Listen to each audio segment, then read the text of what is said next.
Assalamualaikum warahmatullahi wabarakatuh. Perkenalkan, nama saya Muhammad Miftahul Agus Fahmi Kurniawan dengan NIM 24011000176.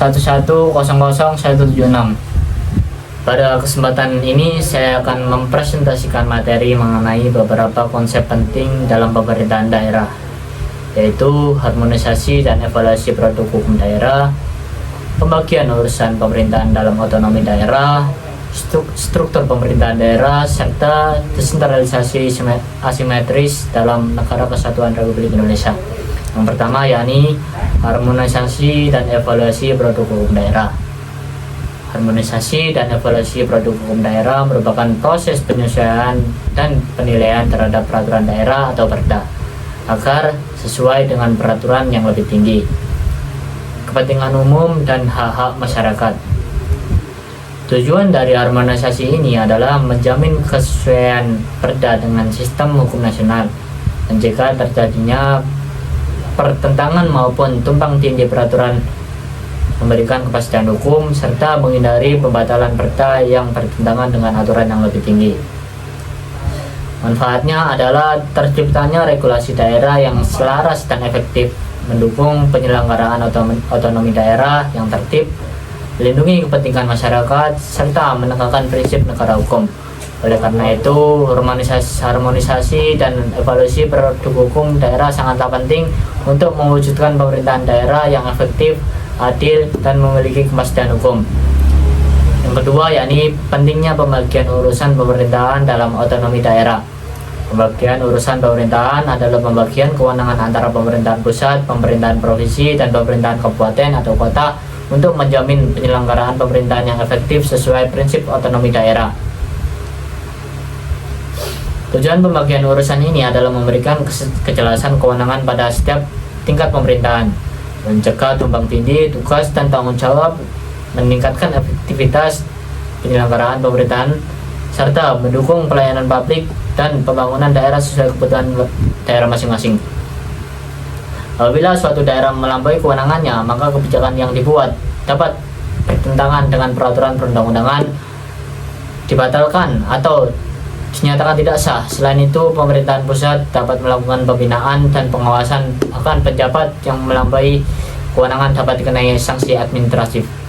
Dengan demikian, pembagian urusan pemerintahan menjadi dasar penting dalam pelaksanaan otonomi daerah karena mampu menciptakan kejelasan kewenangan, meningkatkan kualitas pelayanan publik, dan mencegah penyalahgunaan wewenang.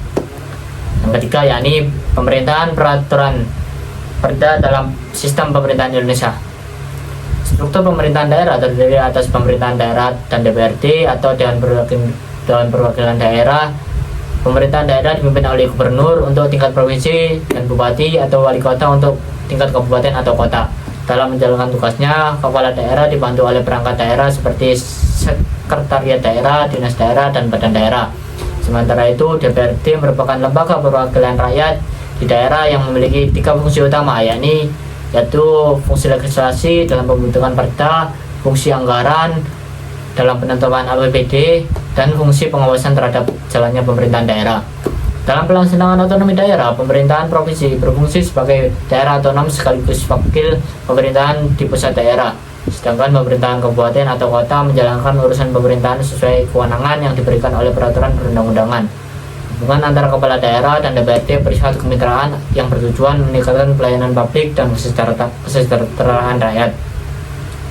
Yang keempat yakni analisis desentralisasi asimetris dalam NKRI. Desentralisasi asimetris adalah pemberian kewenangan khusus kepada daerah tertentu berdasarkan karakteristik sejarah, budaya, dan kondisi sosial politik yang berbeda dari daerah lainnya.